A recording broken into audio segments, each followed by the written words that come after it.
ಜೈ Bharat Vande Mataram. Israel Iran ಮೇಲೆ ದಾಳಿ ಮಾಡಿತ್ತು. ಇರಾನಿನ ಪರಮಾಣು ಘಟಕವನ್ನು ಗುರಿಯಾಗಿಸಿಕೊಂಡು ಇಸ್ರೇಲ್ ದಾಳಿ ನಡೆಸಿತ್ತು. ಆ ದಾಳಿಯಲ್ಲಿ ಇರಾನಿನ ಟಾಪ್ ಕಮಾಂಡರ್, ನ್ಯೂಕ್ಲಿಯರ್ ಸೈಂಟಿಸ್ಟ್ಗಳು ಹಾಗೆ ಒಟ್ಟಾರೆಯಾಗಿ 40 ಜನರು ಸಾವನ್ನಪ್ಪಿದ್ದಾರೆ. ಹಾಗೆ 100 ಜನರಿಗಿಂತ ಹೆಚ್ಚು ಗಾಯಾಳಾಗಿದ್ದಾರೆ. ಇಷ್ಟೆಲ್ಲ ಆದರೆ ಇರಾನ್ ಸುಮ್ಮನೆ ಬಿಡುತ್ತಾ? ಖಂಡಿತವಾಗಲೂ ಇಲ್ಲ. ಅವರು ಕೂಡ ರಿವೆಂಜ್ಗೆ ಇಳಿದಿದ್ದಾರೆ. ಇರಾನಿನ ಸರ್ವೋಚ್ಚ ನಾಯಕ ಎಚ್ಚರಿಕೆ ಕೊಟ್ಟಿದ್ರು, ಇಸ್ರೇಲ್ ಅನ್ನು ಸುಮ್ಮನೆ ಬಿಡಲ್ಲ ಅಂತ. ಹಾಗೆ ಇರಾನ್ ಕೂಡ ಇಸ್ರೇಲ್ ಮೇಲೆ ದಾಳಿಗೆ ಮುಂದಾಗಿದೆ. ಇರಾನ್ ತನ್ನ ಶಕ್ತಿಶಾಲಿ ಮಿಸೈಲ್ಗಳಿಂದ ಇಸ್ರೇಲ್ ಮೇಲೆ ದಾಳಿ ನಡೆಸಿದೆ. ಅದು ಕೂಡ ಖಂಡಾಂತರ ಕ್ಷಿಪಣಿ ಮೂಲಕ. ಸುಮಾರು 100ಕ್ಕಿಂತ ಹೆಚ್ಚು ಮಿಸೈಲ್ ಲಾಂಚ್ ಮಾಡಿದ್ದಾರೆ. ಆದರೆ ಇಲ್ಲಿ ಇಸ್ರೇಲ್ ಅನ್ನು ಕಾಪಾಡುವ ಐರನ್ ಡೋಮ್ ಸ್ವಲ್ಪ ಮಟ್ಟಿಗೆ ವಿಫಲವಾಗಿದೆ. ಇರಾನಿನ ಕೆಲವೊಂದು ಮಿಸೈಲ್ಗಳನ್ನು ಇಂಟರ್ಸೆಪ್ಟ್ ಮಾಡುವಲ್ಲಿ ವಿಫಲವಾಗಿದೆ. ಇಸ್ರೇಲ್ನ ಹೃದಯ ಅಂದರೆ ರಾಜಧಾನಿ ಹಿಟ್ಟಾಗಿದೆ. ಆ ದಾಳಿಯಿಂದಾಗಿ ಸುಮಾರು 3 ನಾಗರಿಕರು ಹಾಗೆ 40ಕ್ಕಿಂತ ಹೆಚ್ಚು ಜನರಿಗೆ ಗಾಯಾಳುಗಳಾಗಿದ್ದಾರೆ. ನೀವು ಇಲ್ಲಿ ವಿಡಿಯೋದಲ್ಲಿ ನೋಡ್ತಿರಬಹುದು ಯಾವ ರೀತಿ ಇರಾನಿನ ಮಿಸೈಲ್ಗಳು ಇಸ್ರೇಲ್ನ ನೆಲದ ಮೇಲೆ ಹಿಟ್ಟಾಗುತ್ತಿದೆ ಅಂತ. ಇರಾನ್ ದಾಳಿ ನಡೆಸಿದ್ದು ತನ್ನ ಖಂಡಾಂತರ ಕ್ಷಿಪಣಿ ಫಾತೆ ಮೂಲಕ. ಇದೊಂದು ಮಧ್ಯಮ ಗಾತ್ರದ ಖಂಡಾಂತರ ಕ್ಷಿಪಣಿ.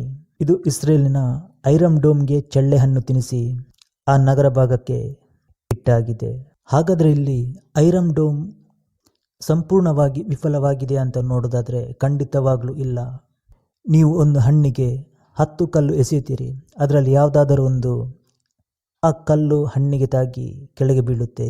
ಇಲ್ಲಿ ಕೂಡ ಆದದ್ದು ಅದೇ. ಸುಮಾರು 100ಕ್ಕಿಂತ ಹೆಚ್ಚು ಮಿಸೈಲ್ಗಳನ್ನು ಒಮ್ಮೆಲೆ ದಾಳಿ ನಡೆಸಿದಾಗ ಕೆಲವೊಂದು ಮಿಸೈಲ್ಗಳನ್ನು ಇಂಟರ್ಸೆಪ್ಟ್ ಮಾಡಿ ಧ್ವಂಸ ಮಾಡಿದೆ. ಉಳಿದವುದು ಇಸ್ರೇಲ್ನ ನೆಲದ ಮೇಲೆ ಬಿದ್ದಿದೆ.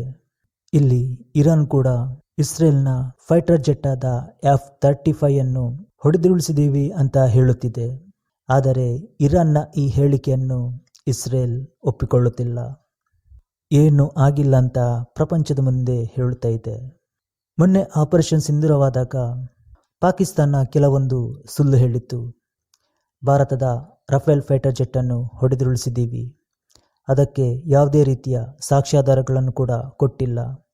ಇದನ್ನೇ ಸತ್ಯ ಅಂತ ಭಾವಿಸಿದ ಈ ವೆಸ್ಟರ್ನ್ ಮೀಡಿಯಾಗಳು ಪಬ್ಲಿಷ್ ಮಾಡಿದವರು. ಆದರೆ ಇಲ್ಲಿ ಇರಾನ್ ಇಸ್ರೇಲ್ನ F-35 ಅನ್ನು ಹೊಡೆದುರುಳಿಸಿದಾಗ ಯಾವುದೇ ವೆಸ್ಟರ್ನ್ ಮಾಧ್ಯಮವಿರಲಿ ಅಥವಾ ಅಮೆರಿಕದ ಮಾಧ್ಯಮವಿರಲಿ ಎಲ್ಲಿಯೂ ಕೂಡ ಒಂದು ಪಬ್ಲಿಷ್ ಮಾಡಲಿಲ್ಲ. ಇಲ್ಲಿ ವೆಸ್ಟರ್ನ್ ಮೀಡಿಯಾದ ಒಂದು ಡಬಲ್ ಸ್ಟ್ಯಾಂಡರ್ಡ್ ಎದ್ದು ಕಾಣುತ್ತೆ.